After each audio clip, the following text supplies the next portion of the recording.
कुदरत से पंगा इज नॉट चंगा। टाइटन का मतलब है इंतहाई ताकतवर देवता जिसे कोई शिकस्त नहीं दे सकता, मतलब खुदा। टाइटैनिक में भी लफ्ज टाइटन था और हाल ही में डूबने वाली आबदोस का तो नाम ही टाइटन था। सो देख ले फिर, दोनों का अंजाम एक सा हुआ और वो भी इंतहाई बुरा। टाइटैनिक में 1500 लोग डूब कर मर गए थे और टाइटन में 5, मतलब के सारे ही पानी के नजर हो गए। मलबा मिला है आबदोस के पिछले हिस्से का, उस कैप्सूल का नहीं जिसमें ये 5 अफराद सवार थे। तो सवाल ये है कि इस आबदोस का सवारियों वाला हिस्सा अलग होकर डूब गया था तो क्या था? इसमें मौजूद सारे लोग उसका दरवाजा खोल के बाहर निकलते और आ जाते तैरकर जमीन पर। जाहिर है उनके पास तो लाइफ जैकेट्स भी होंगी, उन्हें तैरना भी आता होगा और ऑक्सीजन सिलेंडर्स भी होंगे उनके पास। मगर कहा तो ये जा रहा है कि उस सबमरीन का दरवाजा तो सिर्फ बाहर से खुल सकता था, अंदर से नहीं। आखिर अंदर से दरवाजा खुलने की टेक्नोलॉजी क्यों न रखी गई? आइए मिलकर इन सवालों के जवाब खोजते हैं। तो देखिए, बात है सादा सी। टाइटन है 12,500 फीट यानी 3,800 मीटर नीचे। आप कह सकते हैं कि ये समंदर में तकरीबन 4 किलोमीटर नीचे मौजूद है। ये इतनी गहराई है कि आज तक जिस ममालिया जानवर को सबसे ज्यादा गहराई में मौजूद देखा गया है वो मैमल है कुवियर बीक्ड व्हेल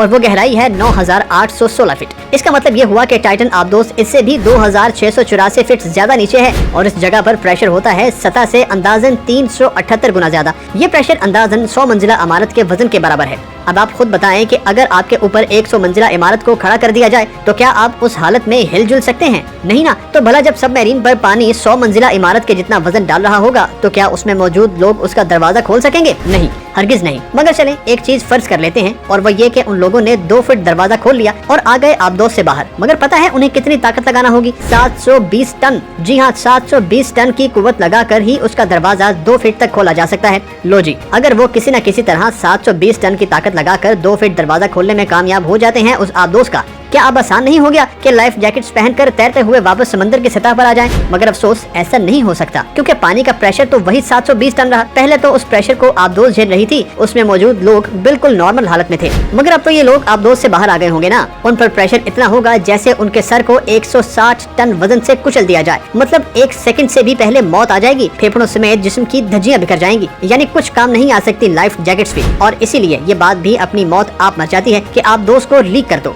पानी अंदर भर जाएगा और दरवाजा खुद ब खुद खुल जाएगा। यूं सब बाहर आ जाएंगे और तैरते हुए सतह समंदर तक पहुंच जाएंगे, क्योंकि जरा सा भी छेद या सुराख हो गया ना तो पानी का दबाव इस पूरी की पूरी आबदोस को फाड़ डालेगा। इस मौके पर आप सोच रहे होंगे कि काश ऐसा कोई प्रेशर एब्जॉर्बिंग सूट इजाद होता जो इस दबाव को बर्दाश्त कर सकता और ये उन्होंने पहन भी रखा होता। चलें एक और फर्ज करते हैं और वो ये कि ये लोग पानी में आकर उसके प्रेशर से भी बच गए, जिस्म सही सलामत है उनका। मगर बताएं ये सांस कैसे ले सकेंगे? उनके तो फेफड़े ही नहीं खुल पाएंगे क्योंकि इस कदर वजन जो होगा उन पर, और जब वो खुल यानी फूल नहीं पाएंगे तो हो गया ना काम तमाम। सांस ही नहीं ले सकेंगे ये लोग और यूं मर जाएंगे। चलें जी छोड़ें इसे भी। फर्ज करते हैं कि ये लोग इस कदर खुशनसीब हैं कि ये इन तमाम मुश्किलात को भी शिकस्त देने में कामयाब हो जाते हैं। तो सवाल ये है कि अब क्या होगा? इसका जवाब ये है कि ऐन मुमकिन है कि ये लोग कीचड़ में फंस जाएं। ये कुछ साल पहले ही की बात है कि जंगी मशकों के दौरान रूस की एक जंगी आबदोस सिर्फ 300 मीटर पानी के अंदर फंस गई थी। उसे फौरन ढूंढ लिया गया था, अमले से भी राब्ता नहीं टूटा था। अमेरिका भी उस आबदोस को बचाने समंदर में आ गया था। उसने एक जंगी जहाज भेजा था उस आबदोस को खींचने के लिए। मगर मजाल है जो ये सब मिलकर भी उस आबदोस को कीचड़ से बाहर निकाल सकते हो। बस फिर एक दिन आबदोस से जवाब न आया और सब समझ गए कि ऑक्सीजन खत्म और ये लोग समुद्री रास्ते से दूसरे जहान पहुंच गए। उन्हें मुर्दा करार दे दिया गया। फिर बहुत देर बाद मिली थी ये आबदोस। यानी ऐसी कोई सूरत नहीं कि टाइटन में मौजूद लोग खुद से बाहर आ सकते या फिर रेस्क्यू किए जा सकते, बल्कि ये आबदोस तो इतनी बदनसीब है कि उसके मलबे को शायद कभी वापस जमीन पर ना लाया जा सके और इसका मलबा भी टाइटैनिक की तरह समंदर के 3800 मीटर नीचे ही डेरा जमा कर रखे और फिर लोग आबदोसों पर सवार होकर और अपनी जान दांव पर लगाकर टाइटैनिक के साथ उसे भी देखने जाएं। पर दुआ है कि इस आबदोस को देखने जाने वाली आबदोसें सही सलामत सवारियां वापस लेकर साहिल पर पहुंचे। आमीन। तो कैसे